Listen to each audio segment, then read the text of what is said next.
목요일 아침입니다. 찬송가 292장 찬양하겠습니다. 주 없이 살 수 없네 죄인의 구주여, 그 귀한 몸의 피로 날 구속하소서. 구주의 사랑으로 흘리신 보혈이 내 소망 나의 위로 내 영광 됩니다. 주 없이 살 수 없네 나 혼자 못 서리. 힘없고 부족하며 지혜도 없도다. 내 주는 나의 생명 또 나의 힘이라. 주님을 의지하여 지혜를 얻으리. 주 없이 살 수 없네 내 주는 아신다.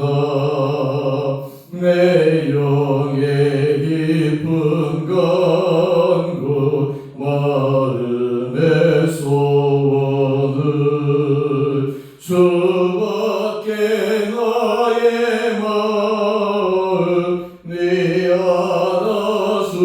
알아주리요. 내 마음 위로하사 평온케 하시네. 주 없이 살 수 없네 세월이 흐르고 이 깊은 고독 속에 내 생명 끝나도 사나운 풍랑일 때 날 지켜주시니. 내 곁에 계신 주님 늘 힘이 됩니다. 아멘. 오늘 말씀 열왕기상 15장 1절에서 8절까지입니다.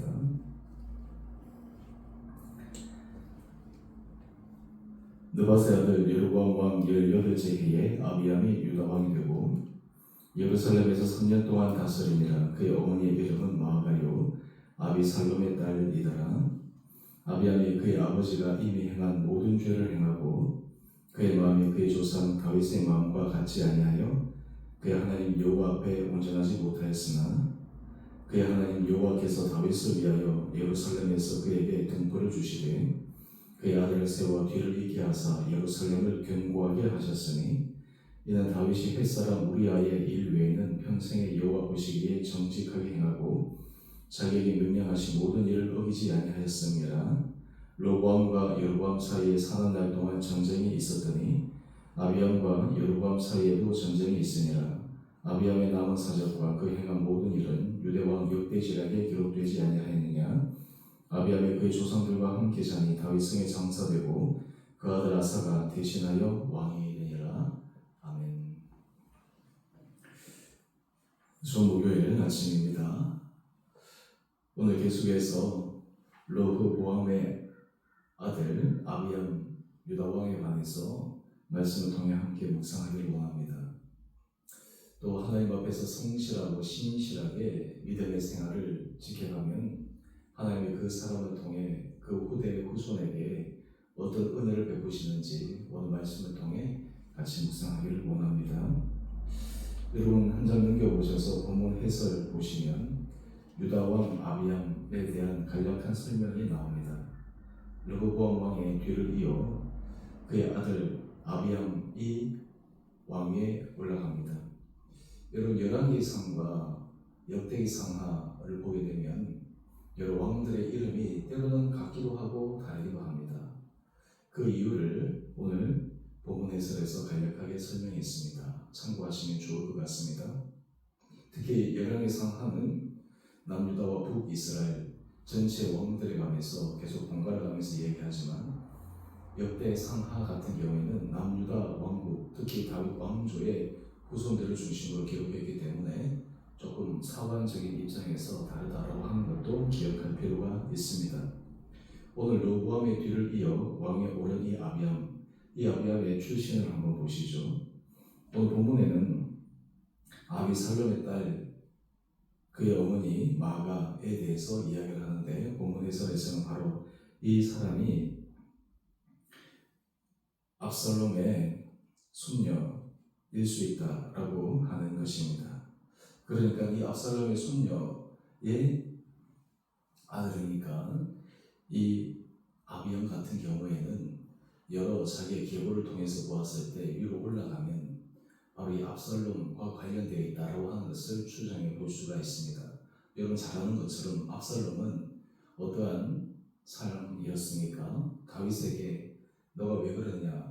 한번 아브라함을 받지 않을 만큼 정말 다윗 앞에 성실하게 살아갔다가 결국에는 다윗을 배반하지 않습니까?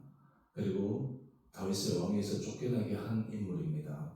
물론 그것이 일시적인 일이었고 나중에 다윗이 다시 왕위에 복권하게 됩니다. 그런데 다윗은 이 일을 통해서 압살롬을 그렇게 비난하거나 압살롬에 대해서 마음속에 원한과 증오를 갖고 있지 않습니다. 오히려 그 모든 일은 바로 자신의 죄로 인해서 자신이 하나님 앞에 범한 범죄에 대해서 일어난 것임을 알았기에 정작 압살롬이 죽었다라는 소식을 들었을 때 압살롬을 위해서 정말 통곡하면서 울었던 그 장면을 기억합니다.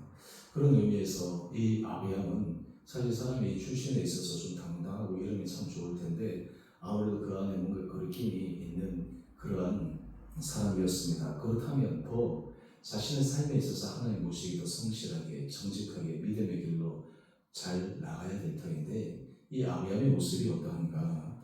본문 3절 말씀 한번 보시죠. 아비암이 그의 아버지가 이미 행한 모든 죄를 행하고 아비암이 르호보암이 하나님 앞에 지은 그 모든 죄를 그대로 답습하고 있습니다. 그런데 하나님께서 이 르호보암만 대조해서 이 아비암을 평가하는 것이 아닙니다. 이 아비암을 평가할 때 우리 3절 중반 절 이하를 보시면 그의 조상 다윗의 마음과 같지 아니하여 그의 하나님 여호와 앞에 온전하지 못하였으나 여러분 이 다윗이 하나님 앞에 큰 은혜를 받은 사람으로 다윗이 모든 왕들의 기준이 되었습니다. 잣대가 되었습니다. 하나님께서 정말 이 사람이 마음의 중심으로 나를 섬기고 하나님 앞에서 정직한 길을 걸어가느냐 그 잣대가 되는 인물이 바로 다윗이었습니다. 하나님 앞에서 그만큼 다윗은 어떤 왕들보다 그 어떤 사람보다 사람이 할 수 있는 최선의 길을 걸어간 믿음의 사람이라고 하는 것을 인정해 주셨다라고 하는 것을 확인할 수가 있습니다.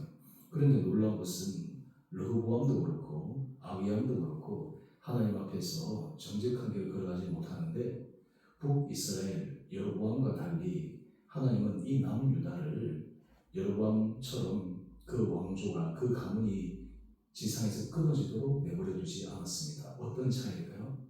좀 우스갯소리로 이 아비암은 조상을 잘 만난 것이죠. 특별히 다윗이 바로 그의 조상이었다고 하는 것이 그에게 큰 메리트였다라고 하는 것입니다. 우리 4절 말씀 한번 볼까요? 그의 하나님 여호와께서 다윗을 위하여 예루살렘에서 그에게 등불을 주시되 그의 아들을 세워 뒤를 잇게 하사 예루살렘을 견고하게 하셨으니 여러분 이 아비암이 지금 잘못하고 있는데 하나님은 아비암만 보신 것이 아닙니다. 다윗을 보시고 다윗에게 약속하신 내 후손이 영원히 왕위에서 계수에서 이어가리라 하시는 그 약속의 말씀을 하나님이 지키신 것입니다. 여러분 이것이 무슨 의미입니까? 다윗이 하나님 앞에 행한 선이 그의 후손이 하나님 앞에 저지른 죄악보다 더 크다라고 하는 것입니다. 여러분 이것을 우리가 신약으로 넘어오면 우리의 죄악이 아무리 커도 예수 그리스도의 보혈의 권으로 덮이지 않은 죄가 없다라고 하는 것을 보여주는 상징적인 사건입니다. 우리가 아무리 죄가 많고 우리가 아무리 허물이 많아도 예수 그리스도의 보혈의 공로로 덮여지지 않을 죄가 없습니다. 여러분 한 페이지 더 넘겨보시면 묵상 에세이의 글이 나오는데요. 거기 찰스 스탠리의 용서에 관한 글에서 한 소녀의 이야기를 들려주고 있습니다. 이 소녀가 13세부터 성적으로 여러 문란한 생활을 해왔는데 그러다 보니까 그의 마음속에 내가 용서받을 수 있을까? 내 이 죄가 하나님 앞에 상을 받을 수 있을까? 여러분 사람이 한두 번 잘못해야지 그 죄가 용서받을 수 있다고 생각하지 자기 스스로 생각했을 때도 죄 가운데서 죄에 중독이 되어서 하고 있는데 어떻게 용서받을 수 있다고 생각하겠습니까? 그런데 오늘 본문에서 얘기하는 것처럼 용서받을 수 있을까라는 이 생각, 자책감 여러분 이 생각이 인간적으로는 참 양심적이다라고 생각할 수 있지만 하나를 간과한 것입니다. 사람이 아무리 심각한 죄를 지어도 예수 그리스도의 보혈의 공로는 그 죄보다 더 크다라고 하는 것입니다. 여러분 이것을 알 때 우리는 죄의 사슬에서 벗어날 수가 있습니다. 죄는 중독과 비슷한 그러한 증상이 있습니다. 한번 발을 들이기 시작하면 처음에는 내가 빠져나올 수 있을 것 같지만 거기에 내가 붙들리기 시작하면 내가 죄를 짓는 것이 아니라 죄가 나로 하여금 죄를 짓게 만듭니다. 그런데 예수 그리스도의 보혈의 공로는 그것을 끊는 것입니다. 여러분 이러한 놀라운 영적의 원리가 이미 하나님께서 다윗 왕조의 그 후대를 향한 하나님의 마음에서부터 드러나는 것입니다. 어떻게 하나님께서 이 다윗의 후손들이 하나님 앞에 실수하고 죄를 저질렀지만 그 죄를 용서해 주셨을까? 그 이유는 우리 5절 말씀으로 한번 가보십시다. 이는 다윗이 햇사람 우리아의 일 외에는 여러분 다윗도 완벽한 사람이 아니죠. 그 실수를 저질렀죠. 바로 햇사람 우리아의 일, 바로 밧세바에 관한 일입니다. 한번 생각해 보시면 다윗이 왜 이랬을까? 사실 믿음으로 아무리 우리가 성실하게 서가며 한번 잘못 생각해 버리면 한번 발을 잘못 디디면 한번 마음에 유혹이 넘어가 버리면 내가 어떻게 그런 일을 할 수 있지? 내가 어떻게 그런 죄를 지을 수 있지? 라고 하는 그 일들이 우리 삶에 있어서도 일어날 수 있지 않습니까? 우리는 그것을 실수라고 하기도 합니다. 다윗은 이것을 실수라고 하기에는 그 잘못된 죄악 더불어서 고의성을 가진 그의 충직한 부하 우리아를 죽인 그 모든 사건 하나님께서 그것을 보시고 이 다윗에 대해서 경륜하셨다고 하는 것을 기억하지 않습니까? 근데 하나님께서 이 다윗을 어떻게 평가하셨는가? 우리 5절 이하의 말씀 한번 보십시다. 여호와의 보시기에 정직하게 행하고 자기에게 명령하신 모든 일을 어기지 아니하였음이니라.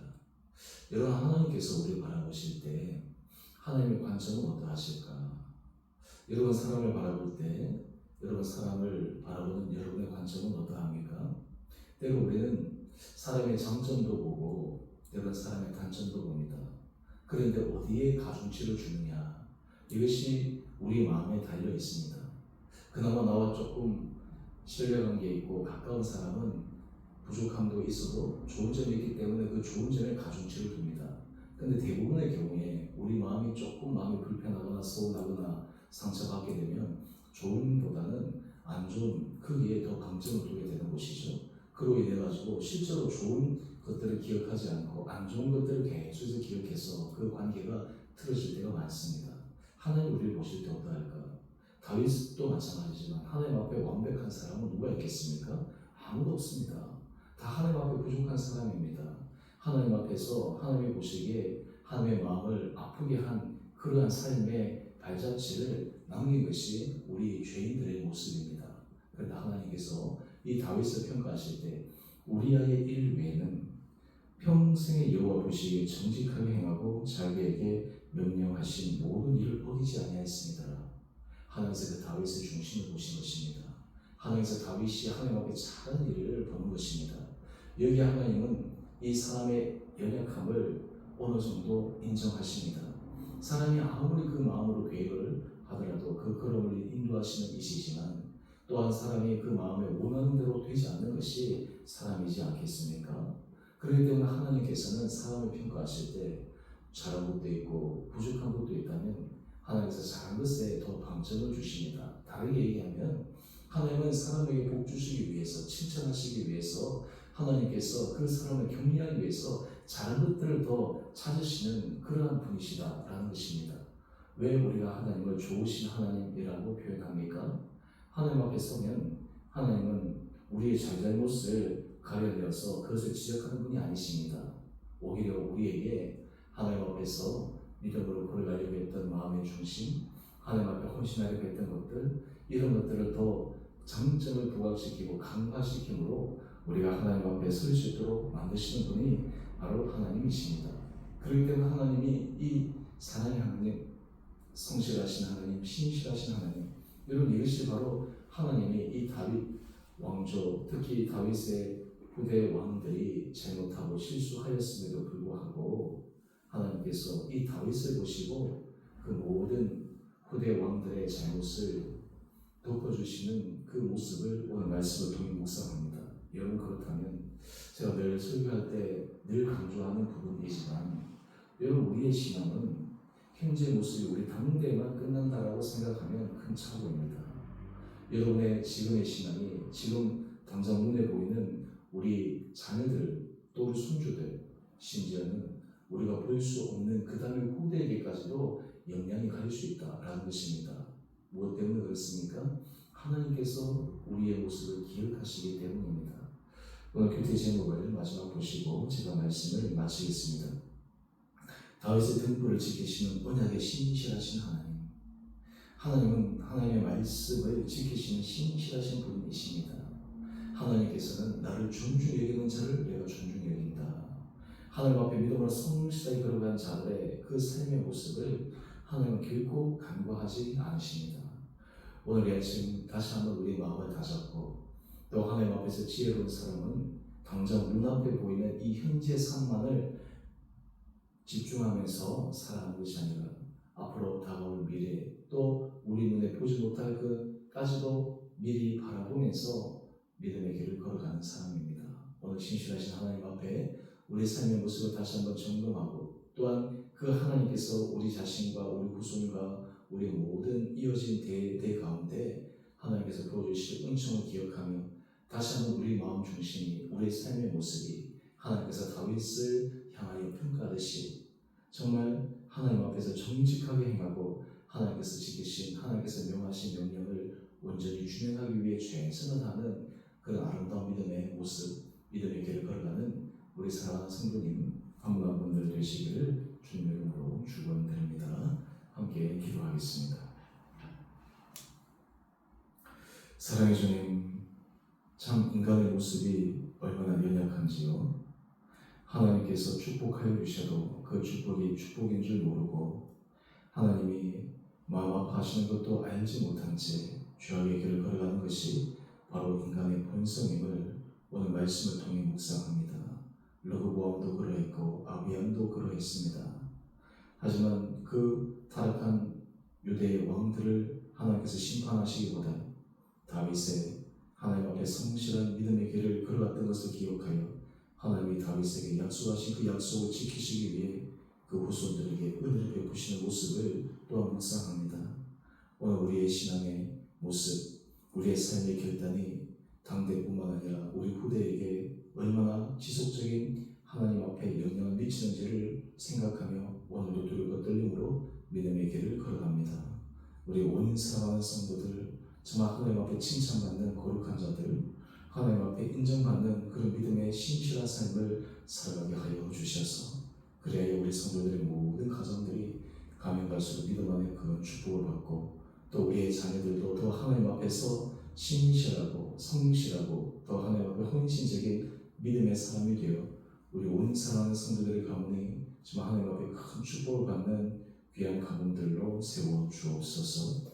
우리 성도들 가운데 몸이 연약하여 또한 치료받는 중에 여러 힘든 가운데 있는 분들이 있습니다. 주님 그분들을 기억하여 주시고 긍휼히 여겨 주시고 은혜 내려 주시고 주님의 거룩한 손으로 안수하여 주셔서 놀라운 치유와 회복의 역사가 있게 하여 주옵소서. 특별히 성도들 가운데 삶의 자리 힘듦과 어려움으로 마음이 답답할 때 아버지 그 문제로 인해서 마음이 무너지지 않게 하여 주시고 오히려 그 문제가 많으면 많을수록 더 하나님 앞에 기도와 간구로 감사함으로 나갈 때 놀라운 주님의 평강이 우리 성도들의 마음을 주장하심으로 우리 성도들이 기도의 응답을 받고 또 하나님께서 반전시켜 주시는 놀라운 은혜를 경험케 하여 주옵소서. 우리 주님을 축복하여 주시며 특별히 돌아오는 주님 우주 5.12 행사를 통해 우리 성도들이 다시 한번 신앙의 믿음의 열정을 가지고 힘있게 나갈 수 있는 계기가 되게 하여 주시며 또 초청한 그분들 한분들의 마음속에 성령께서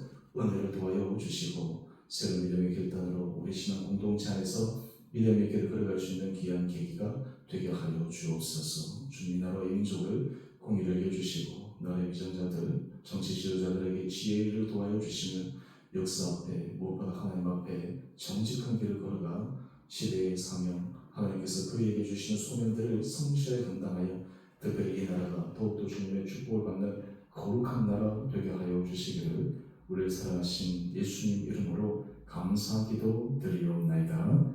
아멘. 하늘에 계신 우리 아버지 이름을 거룩하게 하시며 아버지 나라가 오게 하시며 아버지의 뜻이 하늘에서와 같이 땅에서도 이루어지게 하소서.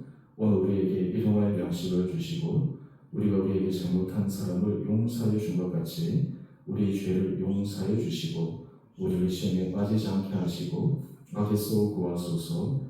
나라와 권능과 영광이 영원히 아버지의 것입니다. 아멘. 오늘을 덤으로 승리하시는 복된 하루 되시길 바랍니다.